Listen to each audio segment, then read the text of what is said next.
ከእናቴም ከአባቴም በላይ ነው።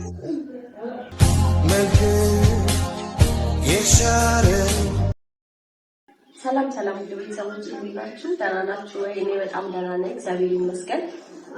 ትንሽ ጠፋሁዋ ሰሞኑ። ሳምንት እንዴት ይዛችኋል? እናንተ እንዴት አለፈ? ለማንኛውም ዛሬ ከእንግዳ ጋር ነው እንግዲህ አብሬ የመጣሁት።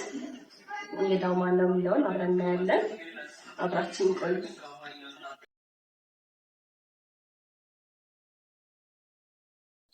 ሄሎ ወይ አፍ ዳመስክ አው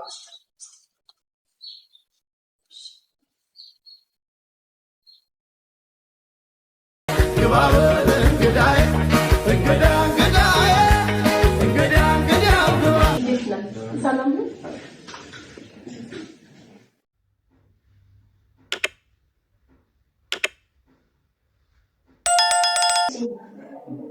ሰላም ነው። በጣም አስቸገርክ እኮ በጣም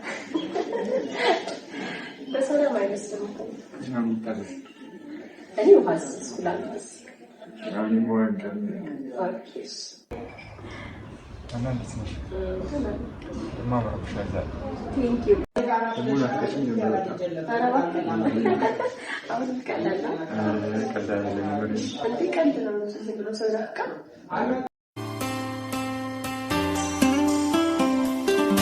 እንዴት ሳድርጌ የሆዴን ላሳየ እንደዚህ መናፈቅ ደረጃ የሚያደርስ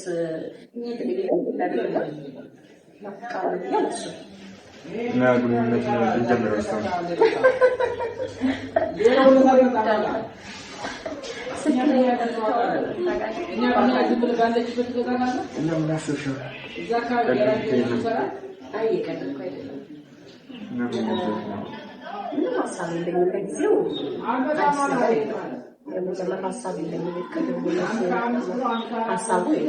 እኔ ያሰብኩት እንደመከባከብሽ ነው። በጣም እና ከዚህ በላይ የምለው ነገር የለኝም እና ከተረዳሽ አብረን ብንሆን ደስ ይለኛል። ምን ያህል እርግጠኛ ነህ እንደምትንከባከበኝ እንደምትወደኝ?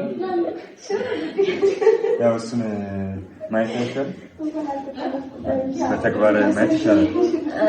እንግዲህ የተግባር ሰው ከሆንክ ጥሩ አሳየኝ መጀመሪያ፣ ከዛ በኋላ ሌላው ነገር ይቀጥላል።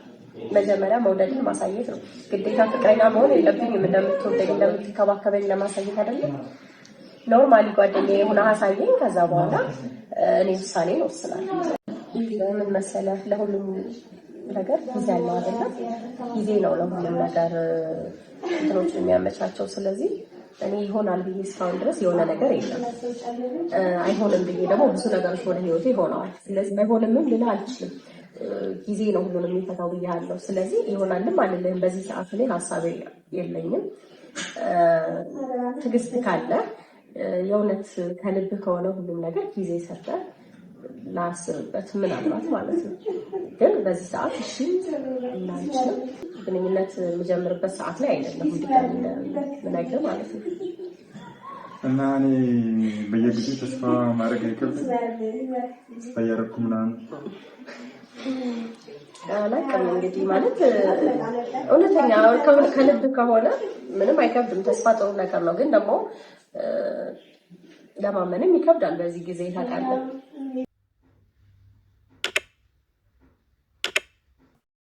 እና እሷም እዛ ጋር ያለችው ነገር አይሆንም ነው ጊዜ እንጠብቅ ነው ያለችኝ። እና እኔ መጀመሪያውንም በጣም ነው የምወዳት እየጠበቅኳት ነበር። እና በቃ እና እሷ ያለችውን ሀሳብ ልስማማ አልቻልኩም። እና እሺ ካለችኝ አብረን መኖር ብንጀምር ደስ ይለኛል። እና እናንተ ሀሳባችሁን አስተያየታችሁ ግለጹልኝ።